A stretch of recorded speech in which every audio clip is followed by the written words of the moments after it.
بسم اللہ الرحمن الرحیم۔ السلام علیکم ناظرین، حضرت یوسف علیہ السلام کے قصے کو قرآن مجید فرقان حمید کی سورہ یوسف میں بیان کیا گیا ہے، اور اس سورت کی سب سے پہلی آیات میں اس قصے کو سب سے اچھا قصہ قرار دیا گیا ہے، اور ارشاد فرمایا یہ احسن القصص ہے، یعنی بہترین قصہ ہے۔ اس قصے کے حوالے سے معلومات جاننا ہر مسلمان کے لیے انتہائی ضروری ہے، اور آج کی ویڈیو میں ہم آپ کو نہ صرف حضرت یوسف علیہ السلام کے قصے کے حوالے سے معلومات فراہم کریں گے، بلکہ یہ بھی بتائیں گے کہ حضرت یوسف علیہ السلام کو دریائے نیل کے درمیان کس وجہ سے دفن کیا گیا تھا، اور 400 سال بعد ان کی میت کو دریائے نیل کے درمیان سے حضرت موسیٰ علیہ السلام نے کیوں اور کس کے حکم پر نکالا اور کہاں لے کر گئے۔ ناظرین، ویڈیو میں آگے بڑھنے سے پہلے اگر آپ ہمارے چینل پر نئے ہیں تو برائے مہربانی ہمارا چینل سبسکرائب کریں، جہاں آپ کو دنیا بھر کی منفرد معلومات پر مبنی ویڈیوز ملتی رہیں گی۔ ناظرین، سیدنا حضرت یوسف علیہ السلام اللہ تعالیٰ کے امتحانوں میں ثابت قدم رہے اور صبر کرنے والے ثابت ہوئے۔ اللہ رب العزت نے انہیں بادشاہت عطا فرمائی، تو جب حضرت یوسف علیہ السلام کے ستیلے بھائی اپنے والد محترم سیدنا حضرت یعقوب علیہ السلام کے حکم پر دوبارہ مصر پہنچے اور اپنے بھائی بنیامین کی رہائی کی درخواست کی، تو اس موقع پر انہوں نے سیدنا یوسف علیہ السلام کو حضرت یعقوب علیہ السلام یعنی ان کے بابا جان کا پیغام پہنچایا۔ جب یوسف علیہ السلام نے اپنے والد محترم کا خط پڑھا تو زار و قطار رونے لگے۔ اس کے بعد انہوں نے اپنے بھائیوں کو بتایا کہ وہ یوسف ہیں جسے وہ بچپن میں کنویں میں پھینک آئے تھے۔ یہ سن کر ان کے بھائیوں نے ان سے معافی مانگی، تو حضرت یوسف علیہ السلام نے انہیں معاف فرما دیا اور اپنے بھائیوں سے کہا کہ اب تم لوگ میرا یہ کرتا لے کر جاؤ اور ابا جان کے چہرہ انور پر اس کو ڈال دو، تو ان کی بینائی واپس آ جائے گی۔ پھر تم سب لوگ سب گھر والوں کو ساتھ لے کر میرے پاس مصر چلے آنا۔ یہ سن کر حضرت یوسف علیہ السلام کا سب سے بڑا بھائی، جس کا نام یہودا تھا، کہنے لگا کہ یہ کرتا میں لے کر جاؤں گا، کیونکہ میں یوسف کا بکری کے خون سے رنگا کرتا بھی بابا کے پاس لے کر گیا تھا، جس سے میرے باپ کو تکلیف ہوئی تھی۔ آج جب میں یہ کرتا لے کر جاؤں گا تو یقیناً وہ مجھ سے بہت خوش ہوں گے۔ چنانچہ ناظرین، یہودا حضرت یوسف علیہ السلام کا کرتا لے کر خوشی خوشی مصر سے کنعان کی طرف روانہ ہوا۔ حضرت یوسف علیہ السلام نے اپنے بھائیوں کے ساتھ اپنے والد اور سب خاندان کو لانے کے لیے 200 سواریاں بھی بھیجیں۔ یہودا جیسے ہی سیدنا یوسف علیہ السلام کا کرتا لے کر مصر سے کنعان کی طرف روانہ ہوا، تو ادھر کنعان میں سیدنا یعقوب علیہ السلام کو اپنے لگتے جگر اور جان سے پیارے بیٹے، جس کی جدائی پر رو رو کر بینائی بھی چلی گئی تھی، سیدنا یوسف علیہ السلام کی خوشبو محسوس ہوئی، تو انہوں نے اپنے پوتوں سے اس کا ذکر کیا۔ اس بات کو قرآن مجید فرقان حمید میں اللہ رب العزت نے یوں بیان فرمایا، سیدنا یعقوب علیہ السلام کہنے لگے کہ اگر تم مجھے یہ نہ کہو کہ بوڑھا سٹیا گیا ہے تو مجھے تو یوسف کی خوشبو آ رہی ہے۔ تو یعقوب علیہ السلام کے پوتوں نے کہا، آپ اب بھی اس پرانی سی بات پر پڑے ہوئے ہیں، بھلا کہاں یوسف اور کہاں ان کی خوشبو؟ تو جب برادران یوسف ان کا کرتا لے کر گھر پہنچے اور اپنے والد کے چہرے پر ڈالا تو ان کی آنکھیں درست ہو گئیں اور ان کی روشنی واپس آ گئی، جس پر یعقوب علیہ السلام نے فرمایا، کیا میں نے تم سے نہیں کہا تھا کہ اللہ رب العزت کے بارے میں جتنا میں جانتا ہوں اتنا تم نہیں جانتے؟ پھر یعقوب علیہ السلام نے تہجد میں اللہ تبارک و تعالی سے اپنے بیٹوں کی معافی کی دعا کی، اور آپ علیہ السلام کی دعا کی وجہ سے تمام برادران یوسف کی بخشش ہو گئی، اور اللہ رب العزت نے یہ خوشخبری سنائی کہ آپ کے بیٹوں کے گناہوں کو آپ کی دعاؤں سے معاف کر دیا گیا ہے۔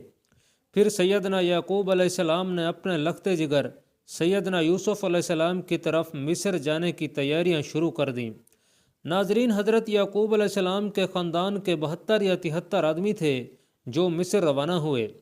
جب حضرت یعقوب علیہ السلام کا قافلہ مصر کے قریب پہنچا تو حضرت یوسف علیہ السلام ایک عظیم الشان جلوس کے ہمراہ آپ علیہ السلام کے استقبال کے لیے آئے۔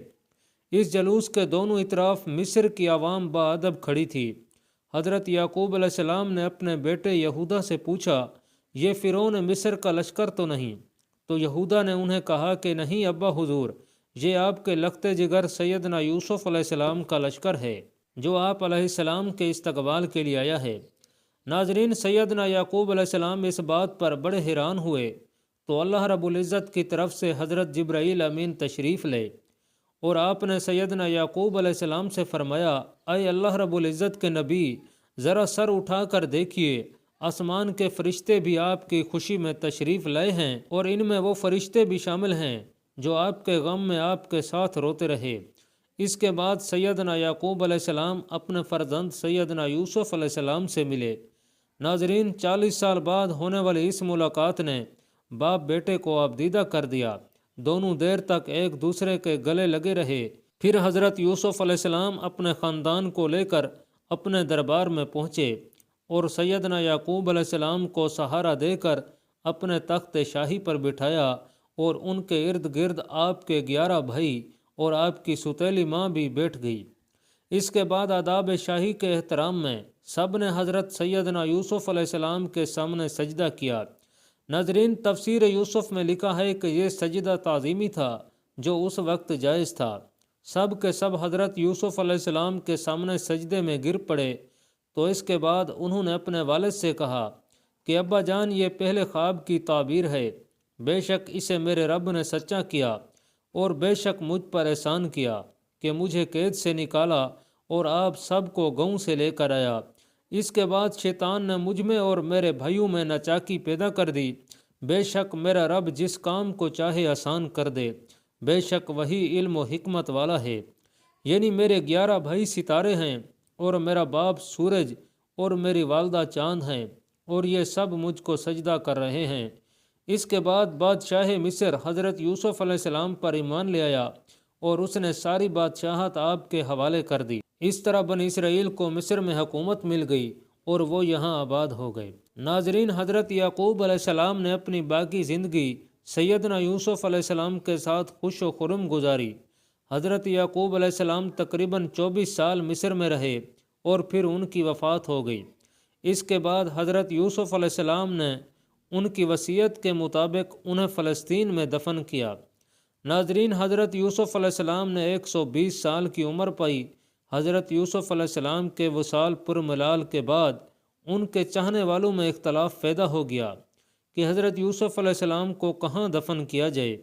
مصر کی عوام کا آپ سے محبت کا یہ عالم تھا کہ ہر کوئی یہ چاہتا کہ سیدنا یوسف علیہ السلام کو ان کے محلے میں دفن کیا جائے تاکہ ان کے محلے میں خیر و برکت رہے۔